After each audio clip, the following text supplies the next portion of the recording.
Ito pa yung game kahapon mga idol. Olat sila ngayon and back to back kasi ang Lakers kaya ito na muna. Ang ganda nitong individual na depensa ni Austin Reeves kontra kay Mitchell mga idol. And parang magandang halimbawa to nung tamang pagdepensa rin talaga. Sa point of attack nga ni Mitchell, hindi na rin talaga tumesting tong si AR na umagaw. Bagkus, sinubukan niya lang islide ang mga paa niya at tumapat lang talaga dyan. Sinalo na nga lang din niya yung bump ni Mitchell at ayun, napigilan niya entirely. Dito rin kay Rui, although iginalaw niya yung braso niya pero hindi nga rin umaagaw talaga. Sadyang ang ginawa niya ay manatili lang sa harapan ng kanyang tao at tulad kanina, napa-emergency pass din itong si Strus kaya naagaw din ni AD to ang haba ng galamay.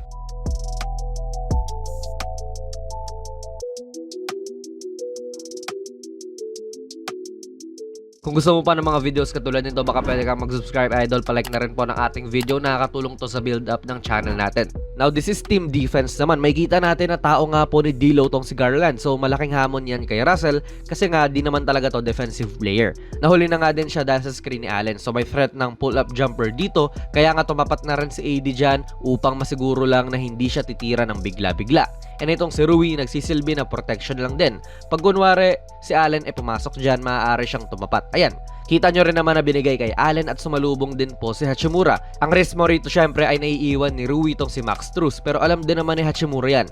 Kaya nga noong pumasok palalo si Allen, nakaharang din yung katawan ni Rui doon sa anggulo papunta kay Strus sa kaliwa. Pero nawala na rin kay Allen ang bola.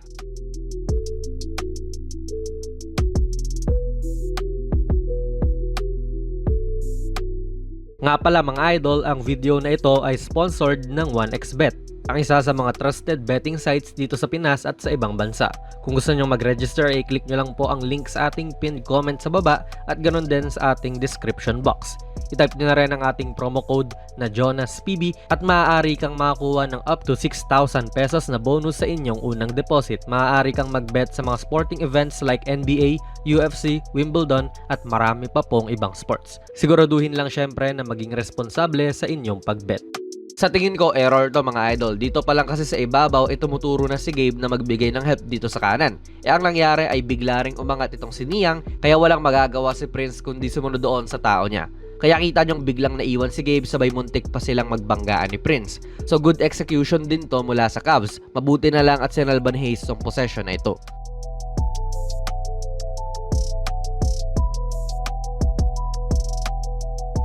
Now, magsasagawa mga idol ng Spain pick and roll itong Cavs. May kita nating umaangat na si Merrill doon mula sa pin down ni Mobley. At solido po yung paghabol ni D'Lo dyan kaya hindi rin nakatira itong si Merrill. Sabay shooter lang naman to hindi na to epektibo masyado sa ibang parte ng laro. Kaya kita nyo siya na pinick up tong bola prematurely.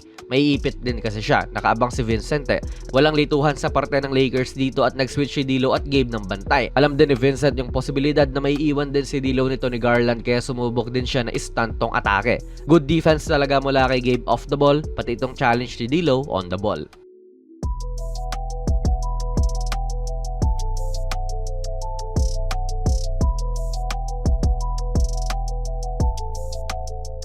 Mas ma-appreciate mo rin si Anthony Davis sa clip na ito. Galing siyang dunk at nahuhuli siya ngayon sa depensa. Asa loob na ng 3-point line tong si Darius Garland at isang screen lang makikita natin na may uncontested floater na si Garland ngayon. Sa tingin nyo, kung andito sa loob si AD, mukha namang i-contest niya yan pero wala nga siya. Buti sa Lakers at hindi ito pumasok at noong na-rebound na nga po ni Allen, heto na si AD at ang kanyang specialty.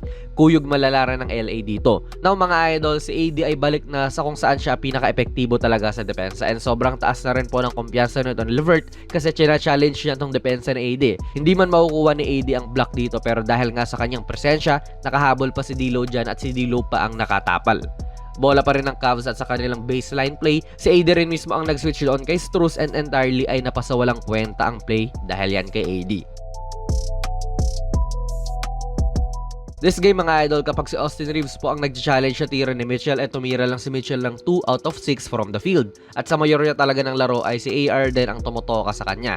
So kaunting credit lang din kay Reeves, habol malala rin kasi talaga siya sa ganitong mga pull-up ni Spida. Pakita lang natin to, depensa rin yan.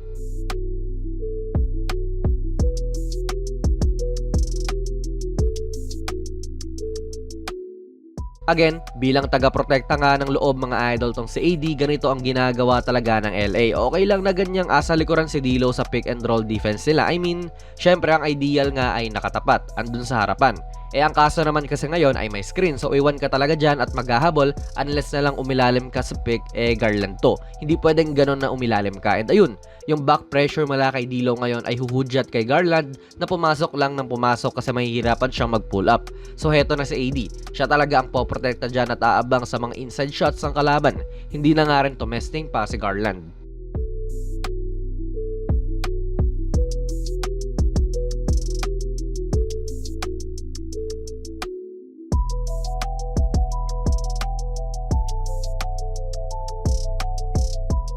Credits din talaga kay Reeves mga idol, like we said, okay din ang ginawa niya kay Mitchell, napakick out tuloy siya sa walang tao. And kapag hindi sila nakakasabay talaga like dito na napatalo ni Mitchell si AR and si Dinwiddie, garon din kagad kay Garland, ang sasalba talaga sa kanila ay itong si AD. Last line of defense kumbaga.